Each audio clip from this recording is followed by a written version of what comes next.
ఈ ఊరు పేరేం పేరా? సింగపేట. మరి ఈ ఊళ్ళో ఒక మహానుభావుడు పుట్టారు, ఆయన పేరేంటి? ఆయన కాదు, అమర్రెడ్డి. ఈ మధ్యలో ఆయన యానాదులకి దేవుడు లాంటి వాడు. ఆయన పేరు పద్మభూషణ్ వెన్నెలకంటి రాఘవయ్య గారు. తెలుసా వెన్నెలకంటి రాఘవయ్య గారి పేరు ఎప్పుడైనా విన్నారా?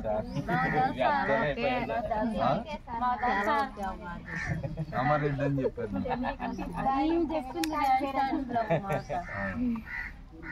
మరి ఆయన ఎందుకు ఆ మహానుభావుడు అంటే పద్మభూషణ్ అనేది ఏంటంటే దేశంలోనే అత్యున్నతమైనటువంటి పురస్కారాల్లో కేంద్ర ప్రభుత్వం ఇచ్చే పురస్కారాల్లో అదొకటి అవార్డు.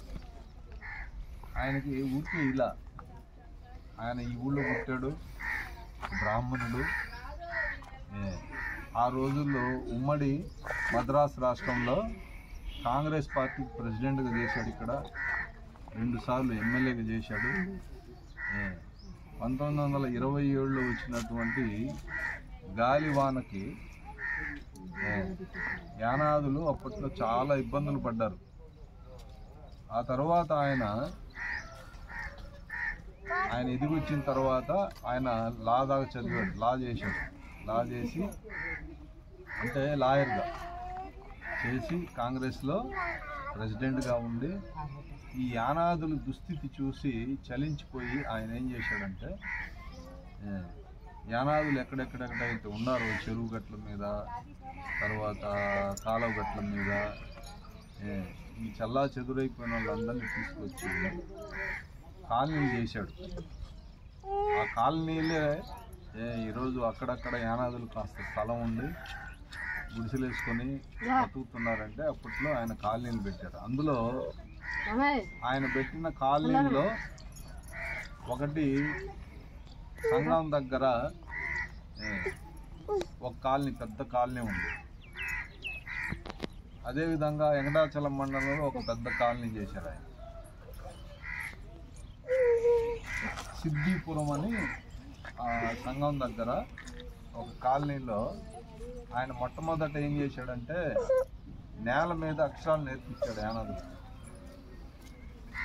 ప్రభుత్వాన్ని అడిగి వాళ్ళకి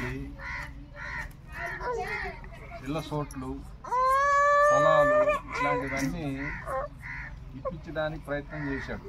అందులో ప్రధానమైనది టక్కర్ బాబా అని ఒక హాస్టల్ పెట్టి దాంట్లో యానాదుల పిల్లల్ని తీసుకొచ్చి చదివించడం మొదలుపెట్టాడు. ఆ హాస్టల్స్లో చదువుకున్న వాళ్ళు ఈరోజు రాష్ట్రంలో పెద్ద పెద్ద స్థాయికి వెళ్ళారు. మనకు అంతకుముందు ఐటీడీఏ పీఓగా చేసినటువంటి యాక్షి వెంకటేశ్వర గారు కూడా ఆయన పుణ్యం వల్లనే చదువుకొని పెద్ద ఆఫీసర్ అయినారు. అలాంటి వాళ్ళు ఎంతోమంది ఐఆర్ఎస్, ఐఏఎస్ అయిన వాళ్ళు కూడా ఉన్నారు యానాలు. దాని తర్వాత మనకు అక్కడ నక్కలోల్ సెంటర్ అంటారు కదా, ఆదిమజాతి సేవా సంఘం అని పెట్టి అక్కడ గిరిజనుల కోసం, గిరిజనుల హక్కుల గురించి పనిచేయడానికి కోసం మొదలుపెట్టాడు. మనకు స్వాతంత్రం రాకముందు యానాదులు పుట్టకతో నేరస్తులు అన్నమాట. ఆ రోజుల్లో క్రిమినల్ ట్రైబల్ యాక్ట్ అని ఒకటి ఉండింది, సిటీ యాక్ట్ అనేవాళ్ళు. పెద్దవాళ్ళు మేము చిన్నప్పుడు ఉండేవాళ్ళు చీటీ యాక్ట్ అనేవాళ్ళు యానాదులు. సిటీ యాక్ట్ అనేటువంటి ఒక భయంకరమైన చట్టం ఉండేది. యానాదులు పుట్టకతోనే నేరస్తులని, ఎక్కడ ఏ దొంగతనం జరిగినా, ఎక్కడ ఏదైనా వస్తువు పోయినా వీళ్ళని తీసుకొచ్చి బంధించేవాళ్ళు. అలాంటి భయంకరమైనటువంటి చట్టాన్ని ఆయన వాళ్ళ పిల్లలు చదువుకొని మనకు రాష్ట్రపతిగా పనిచేసేటువంటి వివి గిరి గారితో ఆయన విజయం పొందారు. అప్పట్లో నెహ్రూ గారి దృష్టికి, జవహర్లాల్ నెహ్రూ గారి దృష్టికి యానాదుల యొక్క సమస్యల్ని, యానాదుల గురించి తీసుకెళ్ళి అప్పుడు ప్రధానమంత్రి దృష్టికి తీసుకెళ్ళి ఆ చట్టాన్ని రద్దు చేయించాడు ఆయన. అంతటి మహానుభావుడు అన్నమాట. మరి ఆయన గురించి చెప్పాలంటే ఇంకా అనేకం ఉంది. యానాది అనే ఒక పుస్తకం ఈరోజు కూడా ఐటీడీఏలో ఉంది. ఆయన యానాదుల గురించి రాశాడు. ఎడ్వర్డ్ థర్స్టన్ అని చెప్పేసి ఒక ఆయన 1905లో ఈ యానాదుల గురించి రీసెర్చ్ చేసినటువంటి ఒక పేపర్ని దాన్ని తీసుకొచ్చి దాన్ని మళ్ళా ఆ రోజుల్లో ఉన్నటువంటి యానాదుల స్థితుల గురించి ఆయన ఒక యానాదులకు ఒక గ్రంథంలాగా యానాది అనే పుస్తకాన్ని రాశాడు ఆయన.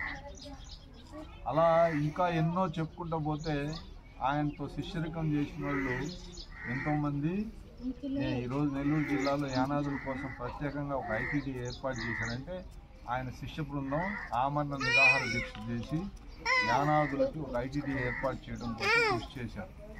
అంతటి మహానుభావుడు పుట్టినటువంటి ఈ ఊళ్ళో ఈరోజు ఈ గ్రామం యొక్క పరిస్థితి, మీ పరిస్థితి చూస్తుంటే ఆయన ఏదైతే ఆయన కోరుకున్నాడో యానాదులు బాగు గురించి, ఆయన నిజంగా ఆయన బతుకుంటే ఆయన చాలా బాధపడిపోయి ఉండేవాడు.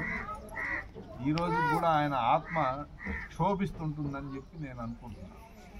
కాబట్టి ఒకవైపు ఇలాంటి పరిస్థితులు ఉన్నాయి. మరి మనవాళ్ళ పరిస్థితి ఇందాక కూడా కొంతమందితో మాట్లాడారు. తాగిన మైకంలో పోలేరమ్మ జాతర అని చెప్పి తాగిన మైకంలో ఉన్నారు.